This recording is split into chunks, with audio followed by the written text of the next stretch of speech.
टोटो बैचाओ मगरिब को। Friends, MCC all India quota round 2 की काउंसलिंग बहुत जल्द स्टार्ट होने वाली है।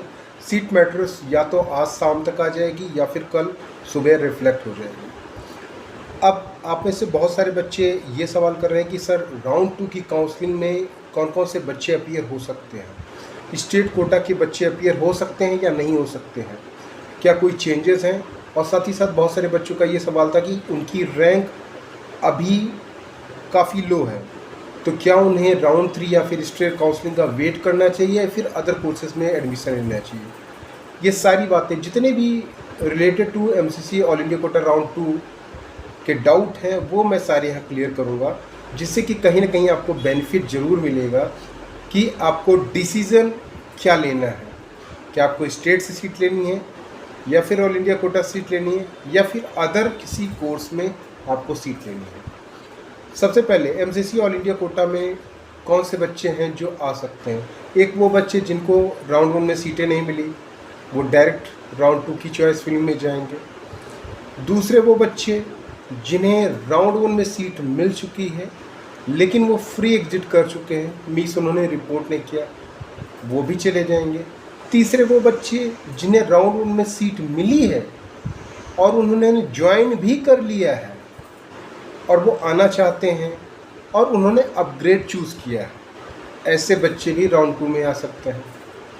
कौन से बच्चे नहीं आ सकते हैं? ऐसे बच्चे नहीं आ सकते हैं जिन्होंने राउंड 1 की सीट को फिक्स चूज़ कर लिया है, अपग्रेड चूज़ नहीं किया है, वो राउंड 2 की काउंसलिंग में नहीं आ सकते। ठीक है, तो ये इम्पॉर्टेंट बात है क्योंकि या तो आप रिज़ाइन करिए, रेजिग्नेशन का टाइम दिया गया था आपको, 3 तारीख तक आपको रिज़ाइन करना था। तो जिनका भी अगर मूड था कि नहीं राउंड 1 की सीट हमें पसंद नहीं है, हमें अपग्रेड भी नहीं चूज़ करना है, हमें रिज़ाइन करना है, तो वो रिज़ाइन कर दिए होंगे, वो सीधे राउंड 2 में आ जाएंगे। बहुत सारे बच्चे कह रहे हैं कि स्कोर अगर कम है, मीन्स जैसे अब इस राउंड में पिछले राउंड 1 की अपेक्षा अगर 1000-1500 रैंक जनरल ओबीसी ईडब्ल्यूएस का नीचे तक अगर देखा जाए तो शायद वहाँ तक सीटें मिल सकती हैं राउंड 2 में, लेकिन उससे अगर नीचे हैं तो आप फिर राउंड 3 मीन्स मॉपअप और स्टे का वेट कर सकते हैं, प्रोवाइडेड दैट कि आपकी स्टेट में काउंसलिंग में आपका चांसेस बिल्कुल ना हो। अगर आपके स्टेट में चांसेस हैं तो आप स्टेट में भी जा सकते हैं। स्टेट कोटा के कौन कौन से बच्चे यहाँ पे काउंसलिंग में आ सकते हैं? स्टेट कोटा के वो बच्चे जिन्होंने राउंड 1 की सीट को फिक्स नहीं किया है या फिर उनकी वो प्रॉपर सीट नहीं हो गई है, वो यहाँ पर राउंड 2 की काउंसलिंग में आ सकते हैं। जिन्होंने राउंड 1 में अपग्रेड चूज़ किया है वो स्टेट कोटा की भी सीट को अपग्रेड में चूज़ कर सकते हैं और इंडिया कोटा की सीट को भी अपग्रेड में चूज़ कर सकते हैं। ठीक है, तो राउंड 2 तक आपको अभी फ़िलहाल काउंसिल से रिलेटेड ज़्यादा दिक्कत नहीं होगी, लेकिन एमसीसी ऑल इंडिया कोटा में राउंड 2 की जब सीट अलॉट हो जाएगी तब आपको दिक्कत होगी, क्योंकि राउंड 2 की सीट को आप छोड़ नहीं सकते हैं। फ्री एग्जिट का ऑप्शन यहाँ पे चला जाएगा, मीन्स अगर आप छोड़ना चाहोगे तो आपकी जो सिक्योरिटी मनी है वो लैप्स हो जाएगी, आपको दोबारा रजिस्ट्रेशन करना पड़ेगा मॉपअप काउंसलिंग में। तो सोच समझ के इस काउंसलिंग में आइएगा जो बच्चे MCC all India quota round 2 में आना चाहते हैं। और कभी कभी बच्चे क्या होता है कि सारी चॉइसेस भर देते हैं और कोई भी कॉलेज अलॉट होता है उसके बाद कहते हैं यार ये तो मैंने चाहा ही नहीं था, इसको तो मैं हटा दूंगा वरना मैं मॉपअप में कैसे जाऊंगा।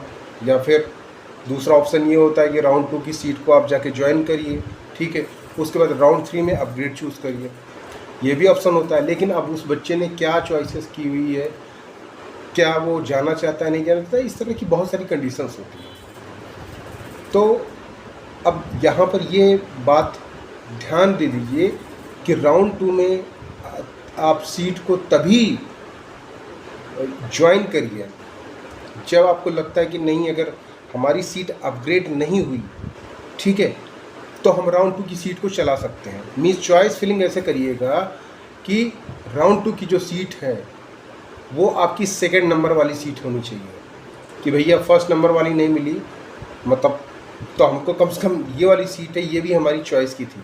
ऐसा नहीं होना चाहिए कि आप राउंड 2 की सीट में कुछ ऐसे कॉलेजेस को भर दें जो आप चाहते भी नहीं हो, वो आपको अलॉट हो गया हो, उसके बाद आप अपग्रेड चूज़ करके नेक्स्ट कॉलेज चाहते हो वो आपको नहीं मिला, तो आप फिर प्रॉब्लम में फंस जाओगे, क्योंकि आप पुरानी सीट को, जो कि आपको पसंद नहीं थी, वो आपको लेनी पड़ेगी अगर आप अपग्रेड चूज़ करते हो तो। अब वो आपकी फाइनल सीट हो जाएगी, उसको आप छोड़ नहीं पाओगे। अगर छोड़ना चाहोगे राउंड 3 की काउंसलिंग में, तो फिर आपकी काउंसलिंग ख़त्म हो जाएगी, फिर आप कहीं पर भी कोई पार्टिसिपेट नहीं कर पाओगे। ठीक है, तो मॉपअप की काउंसलिंग को तो वैसे भी आप छोड़ नहीं सकते हो, उसमें सीट ज्वाइन कर लिया है तो फिर आप सीट छोड़ नहीं सकते। अगर छोड़ोगे तो फिर काउंसलिंग से बाहर हो जाओगे, आपकी सीट भी लैप्स हो जाएगी।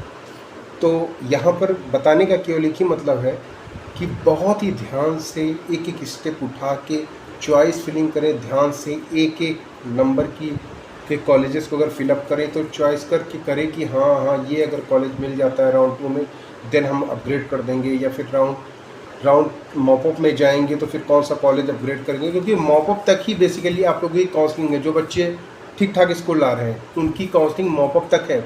मॉपअप के बाद आप नहीं जा पाओगे, या तो आप अभी तक कोई सीट ना लो, राउंड 1, राउंड 2, राउंड मॉपअप, इन तीनों राउंड में कोई भी सीट ना लो, केवल वही कॉलेजेस डालो जो आप सेलेक्टेड मानते हो।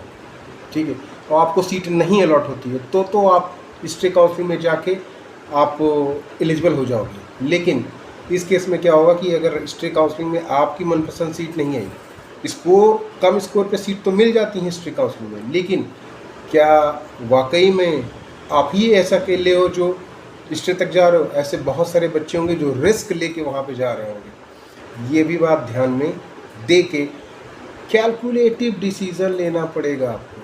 बिना कैलकुलेटिव डिसीज़न के आप राउंड 2 की काउंसलिंग में पार्टिसिपेट मत करिएगा, वरना प्रॉब्लम हो जाएगी और आपकी सिक्योरिटी भी लैप्स